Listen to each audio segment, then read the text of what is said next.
मदनपुर नामक राज्य में एक जयवीर नाम के बड़े ही दयालु राजा राज्य करते थे।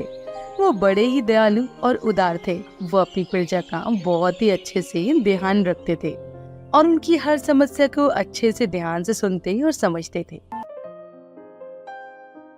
एक दिन राजा ने मंत्री को बुलवाकर पूछा, मंत्री जी, हमारे राज्य में सब ठीक तो है ना? हमारे राज्य में किसी को कोई तकलीफ तो नहीं है ना? नहीं महाराज, आपके होते हुए इस राज्य को भला कुछ हो सकता है क्या? हमारे राज्य में सब कुशल मंगल है। हाँ, मैं मेरे राज्य में ऐसा ही चाहता हूँ कि सब लोग कुशल मंगल रहें, और फिर भी मुझे तसल्ली के लिए एक बार जाकर देखना ही होगा कि सब ठीक तो है। फिर जैसे ही रात होती है, राजा अपना भेष बदलकर अपने ही राज्य के नगर में घूमने लगता है और घूमते हुए वहाँ एक गांव में पहुँच जाता है जहाँ कमल नाम का किसान और उसकी पत्नी शांति दोनों बातें कर रहे होते हैं। इस साल सफल बिल्कुल भी अच्छी नहीं हुई है और हमारे पास और बीज लाने के लिए धन भी नहीं है जिससे हम फिर से दोबारा फसल उगा सके। आप एक काम क्यों नहीं करते हो? राजा के पास जाकर अपनी समस्या क्यों नहीं कहते हो? मैंने सुना है हमारा राजा जयवीर बड़ा ही दयालु और उदार है। क्या पता वो कोई हमारी मदद कर दे। अरे, राजा के पास जाना इतना आसान नहीं जितना तुम समझ रही हो। राजा से मिलने के लिए दरबारी मुझे रोक लेंगे और वो मुझे अंदर भी नहीं जाने देंगे। देखिए, फसल भी खराब हो चुकी है और घर में खाने के लिए भी कुछ नहीं बचा है। पूरे साल हम बिना अन्न और धन के कैसे रहेंगे? मेरी मानो तो आप कल सुबह ही राजा के पास चले जाओ। ओह, तुम कहती तो ठीक हो। मैं कल ही राजा के पास मदद के लिए जाता हूँ। बाहर खड़ा राजा किसान और उसकी पत्नी की बातें सुन रहा होता है। राज्य में फसल खराब होने के कारण सभी किसान दुखी हैं और मुझे इसकी भनक तक नहीं है। फिर राजा अपने महल चला जाता है और पूरी रात बस किसानों के बारे में सोचता रहता है।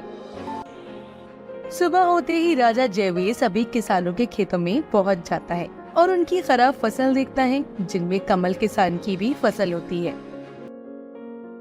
फिर वो सभी किसान और कमल किसान से फसल के बारे में पूछता है।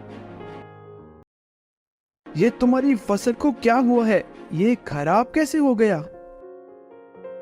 महाराज, इस साल अधिक बारिश की वजह से फसल ठीक से हो नहीं पाई और खराब हो गई, और हमारे पास इतना पर्याप्त धन नहीं है जिससे हम दोबारा फसल उगा सकें। ये सुनकर राजा और सभी मंत्री बहुत दुखी हो जाते हैं और फिर राजा अपने मंत्री से कहकर कमल और सभी किसानों को भी बीज दिलवा देता है। फिर सभी किसान उस बीज से फिर से अपनी फसल को दोबारा बोना चालू कर देते हैं, लेकिन कमल किसान के मन में लालच आ जाता है और वे थोड़े ही बीज अपने खेतों में डालता है और बाकी के सारे बीज बचा लेता है। आप जो कर रहे हो ना वो ठीक नहीं है। राजा ने बीज हमारी मदद के लिए दिया है जिससे हम अपनी फसल दोबारा से उगा सके, और आपने थोड़े से बीज से फसल उगाकर सारे बीज बचा कर रख लिए। अरे भाग्यवान, मैं ये सब तेरे लिए तो कर रहा हूँ। इन बीजों को बेचकर मुझे अच्छा धन मिल जाएगा और फिर राजा हमारी खराब फसल देखेगा तो वो हमको फिर से बीज तो दे ही देगा। इस तरह राजा को धोखा देना सही नहीं होगा, जब उन्होंने आपको फसल उगाने के लिए बीज दिए हैं, ना ही बचाने के लिए।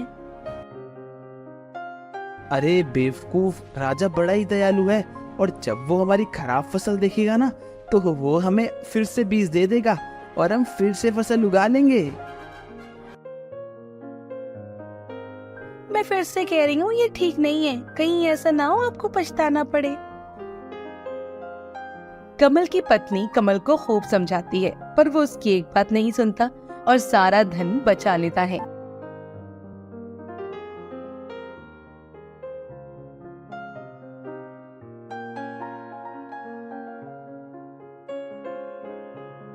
और कुछ ही दिन बाद राजा फिर से सभी किसानों के खेतों का चक्कर लगाता है।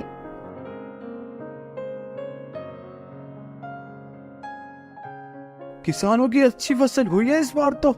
पर ये क्या, कमल का खेत सूखा का सूखा ही पड़ा है।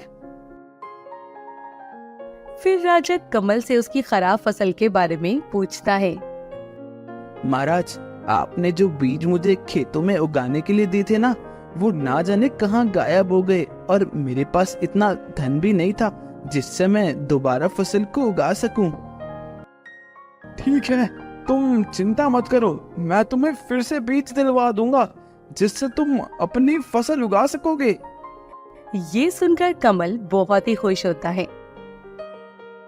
फिर राजा अपने मंत्री से कहकर कमल को फिर से बीज दिलवाता है और कमल फिर से उसमें बीज बचा लेता है और थोड़े से ही बीज में अपने खेतों में बोने के लिए डालता है।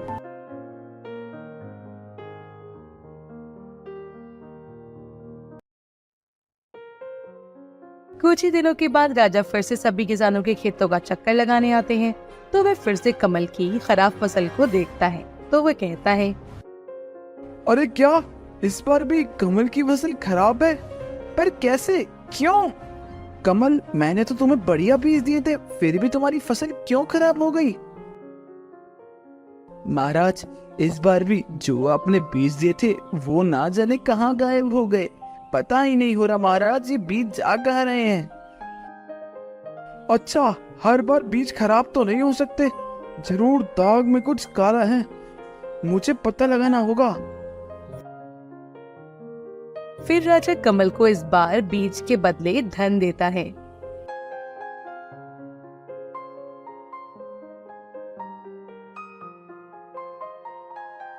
जी महाराज, जी महाराज, इस बार राजा ने मुझे बीज के बदले धन ही दे दिया। ये तो बड़ी ही अच्छी बात है, अब मुझे बीज बेचने की जरूरत भी नहीं पड़ेगी।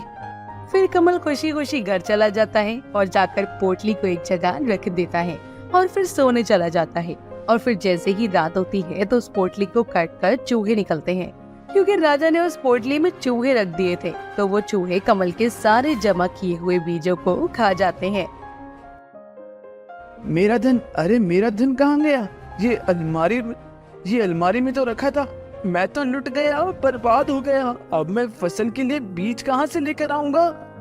मैंने तो पहले ही कहा था कि ये सब मत करो, अब भुगतो। फिर कमल राजा के पास जाता है और उसे बताता है, वो महाराज, आपने जो मुझे फसल उगाने के लिए धन दिया था ना, वो ना जाने कहाँ चला गया। क्या कह रहे हो? ऐसा कैसे हो सकता है? महाराज, मैं सही कह रहा हूँ महाराज। हो सकता है वो धन भी बीज की तरह गायब हो गया हो। हाँ?